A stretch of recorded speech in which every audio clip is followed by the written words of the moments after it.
There is a dance in the world of healing where we need to recognize, acknowledge, feel, see the trauma, drama, karma, let's call it that. But then we need to step beyond it, distracted by my hair, then we need to step beyond it back into spaces of gratitude, joy, and general positivity.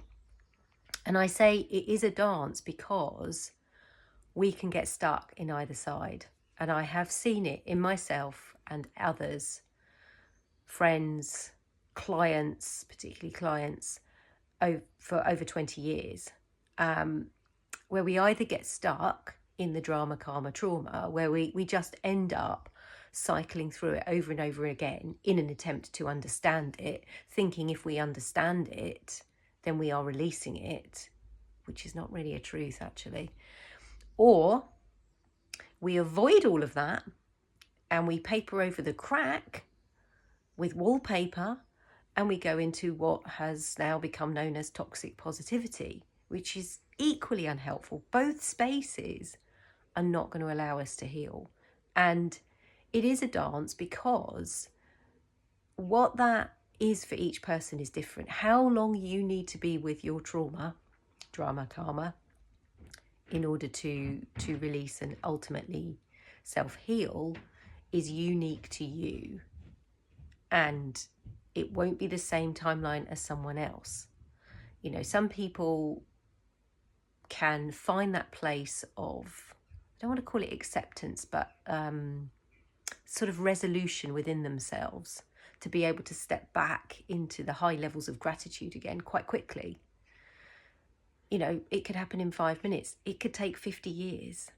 And sometimes we revisit, I kind of see it like a spiral, really. I've been saying this for 20 years. People are probably saying it now and it's been called a thing. But for 20 years, I have been seeing and saying healing is like a spiral.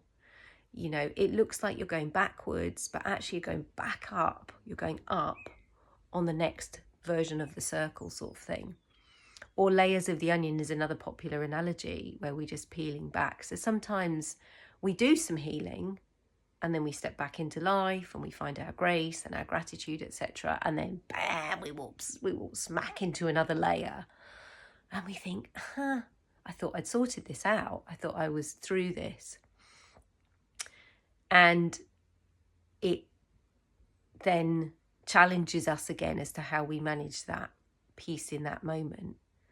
And I really do feel it's a dance. And having danced a particular arena, which I'm not going to go into my own personal stuff because that's irrelevant, for probably most of my life actually, but definitely consciously for the last 20 years,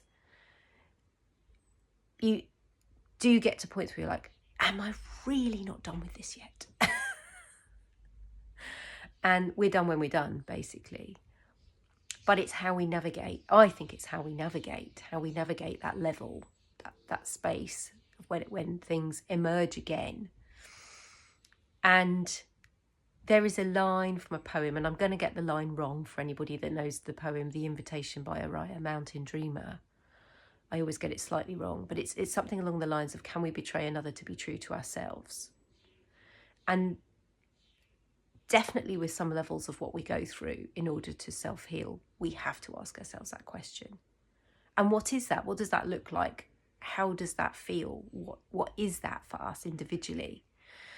And usually it involves laying down some boundary somewhere that we haven't done that, or we've overlooked doing that, or we did have a boundary but then we've kind of reneged on it. That happens. I've done that one a lot. Oh, boundary, no boundary needed.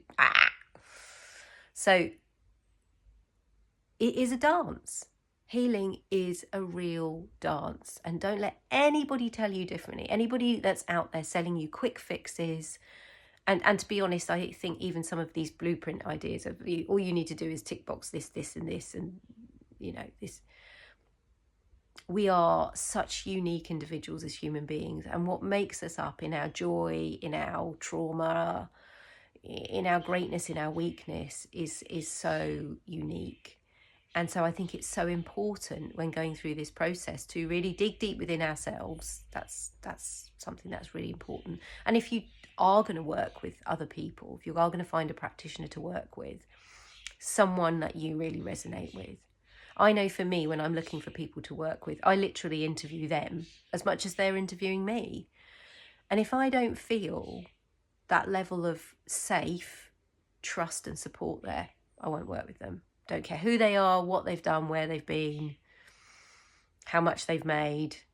It has to be the right space. So I really encourage all of you who are looking at doing that to, really consider yourself as you go through this. So I work one-to-one with women, predominantly women. I have worked with men over the years, but my skill set is really with women, and helping them heal themselves, heal their bodies, find their light, find their place in the world. If you're interested in working with me, message me, because I always will have a chat. I always want to have a chat first with people to see if I can actually help them. If I can't help you, there's no point in us working together. So it's always good to have that chat. And I'm sorry, and I know there's a theme out there of not having these chats now, but I think for anyone working with anyone, you should be having those chats. As the client, you should ask to speak and just to get the lay of the land. You're not going into your stuff. You're just getting the lay of the land on how that consultant, therapist, practitioner works. And that's, to me, that's fair. So if you want to work with me, that's how it works. Okay, have a good day. Bye.